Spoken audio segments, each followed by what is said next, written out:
CMRL Exalogic മാസപ്പടി കേസിൽ പ്രതിപക്ഷ നേതാവ് പിണറായി വിജയന്റെ മകൾ വീണയുടെ സ്വത്തുക്കൾ കേന്ദ്രീകരിച്ച അന്വേഷണത്തിന് ED. CMRL നിന്ന് വീണയ്ക്കും സ്ഥാപനമായ എക്സാലോജിക്കിനും ലഭിച്ച പണം എവിടെ നിക്ഷേപിച്ചുവെന്ന് കണ്ടെത്താൻ വീണയെ വിശദമായി ചോദ്യം ചെയ്തേക്കും. CMRL നിന്ന് ഉന്നത രാഷ്ട്രീയ നേതാക്കൾക്ക് പണം ലഭിച്ചതിനെപ്പറ്റി വ്യക്തമാക്കുന്ന വിവരങ്ങളും EDയുടെ അന്വേഷണ പരിധിയിൽ ഉണ്ട്. മാസപ്പടി കേസിൽ അന്വേഷണം വേഗത്തിലാക്കുകയാണ് എൻഫോഴ്സ്മെന്റ് ഡയറക്ടറേറ്റ്. ഇന്നലെ നടത്തിയ റെയ്ഡിൽ വീണ ടിയുടെ മൊബൈൽ ഫോൺ ഉൾപ്പെടെ ED പിടിച്ചെടുത്തിരുന്നു. കോടതിയുടെ അനുമതിയോടെ ഇത് വിശദമായ ശാസ്ത്രീയ പരിശോധനയ്ക്ക് നൽകും. കൂടുതൽ രേഖകൾ കണ്ടെത്തുകയാണ് ലക്ഷ്യം. വീണയുടെ സ്വത്തുക്കളിലേക്കും അന്വേഷണം വ്യാപിപ്പിച്ചു. CMRL നിന്ന് ലഭിച്ച 2,78,00,000 രൂപ പ്രൊസീഡ് ഓഫ് ക്രൈമിന്റെ ഭാഗമാണ്. ഇതെവിടെ നിക്ഷേപിച്ചുവെന്ന് കണ്ടെത്തണമെന്നും ED.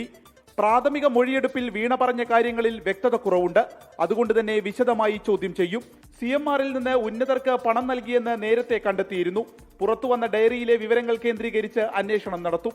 ഇന്നലെ ED ഇറക്കിയ വാർത്താക്കുറിപ്പിലും CMRL നിന്ന് കൈക്കൂലിയായി പണം കൈപ്പറ്റിയ കൂടുതൽ ആളുകളിലേക്ക് അന്വേഷണം നീളുമെന്ന് അറിയിച്ചിരുന്നു. പ്രമുഖ രാഷ്ട്രീയ നേതാക്കൾ ഇതിൽ ഉൾപ്പെട്ടിട്ടുണ്ടെന്നാണ് സൂചന. അതേസമയം തിരുവനന്തപുരത്ത് ഉദ്യോഗസ്ഥർക്ക് നേരെ അക്രമമുണ്ടായ പശ്ചാത്തലത്തിൽ കൊച്ചി ED ഓഫീസിന് കനത്ത സുരക്ഷ ഏർപ്പെടുത്തി. 25ഓളം പോലീസ് ഉദ്യോഗസ്ഥരാണ് സുരക്ഷ ഒരുക്കുന്നത്. 24 കൊച്ചി.